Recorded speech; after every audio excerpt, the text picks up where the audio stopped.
একটি শক্তি, সে মৃত্যুকে পরাজিত করতে পারে। অবশ্যই এটা উপমার কথায়, কারণ হচ্ছে কি, আসলে আমরা কেউ মৃত্যুকে হারাতে পারি না, মৃত্যু আমাদের অনিবার্য। তারপরে এই মৃত্যুটাকে সেই মৃত্যুকে বলা হয়নি, এই মৃত্যুটা এই জাগতিক বিদায় নয়, এই মৃত্যুটা হচ্ছে সেই মৃত্যুর কথা বলা হয়েছে।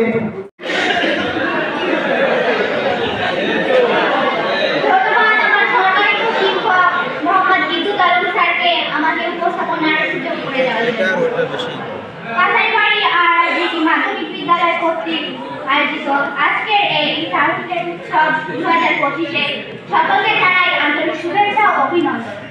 আমার সাথে উপস্থিত আছেন অত্র বিদ্যালয়ের প্রধান শিক্ষক, সহকারী প্রধান শিক্ষক, সহকারী শিক্ষক শিক্ষিকা বৃন্দ, উপস্থিত আছে আমার সহপাঠী বৃন্দ ও ছোট বড় ভাই বোন সহ আরো অনেকে।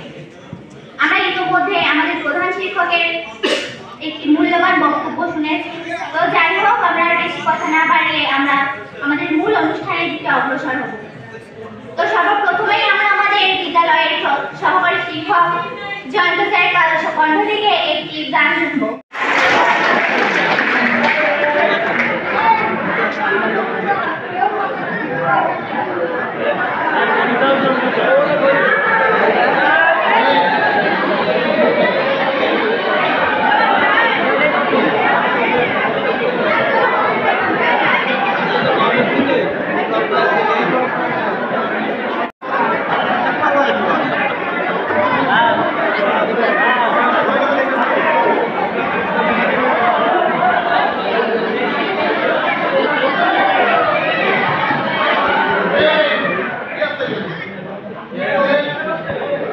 সবাইকে নমস্কার।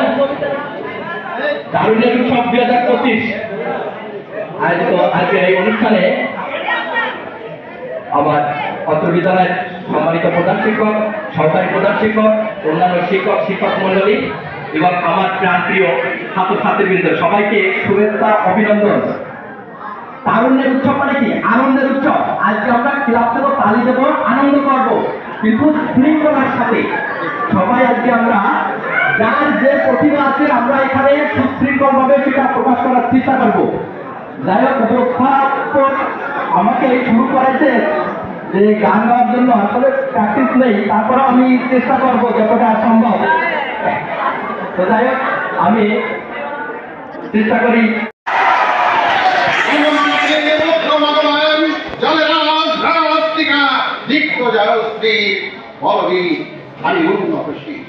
আমি যে দুর্নীতিত নৃশংস মহাপ্রলয়ের আমি নটরাজ, আমি সাইক্লোন, আমি ধ্বংস, আমি মহাভয়, আমি অভিশাপ।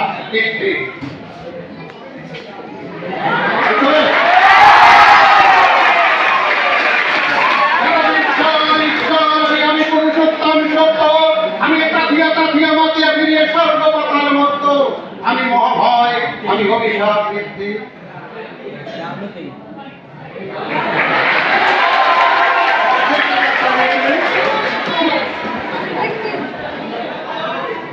বলতে গেলে কথা বলতে ইচ্ছে করে, গেলে মাস্টাররা বেশি কথা বলে। হ্যাঁ, যাই হোক, আমরা আরো অনেক কথা শুনবো।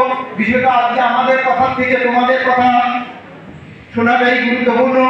আমরা তরুণদের কাছ থেকে নতুন নতুন অঙ্গীকারের কথা জানতে চাই। তারা কিভাবে ভবিষ্যৎ দেশকে নেতৃত্ব দেবে।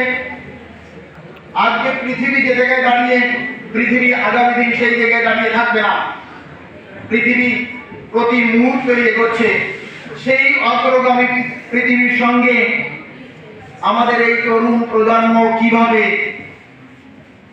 অ্যাডজাস্ট করে নেবে, কিভাবে তার থেকে এগিয়ে যাবে, কিভাবে উন্নত মানের সমৃদ্ধশালী বাংলাদেশ গড়ে তুলবে। প্রতি মুহূর্তেই বাংলাদেশের নতুন নতুন রূপ, নতুন নতুন সৌন্দর্যে সুষমামণ্ডিত হয়ে উঠুক, এই প্রার্থনা রেখে সবার সুস্থ সুন্দর জীবন কামনা করে আমি আমার সংক্ষিপ্ত বক্তব্য এখানে শেষ করছি। সবাই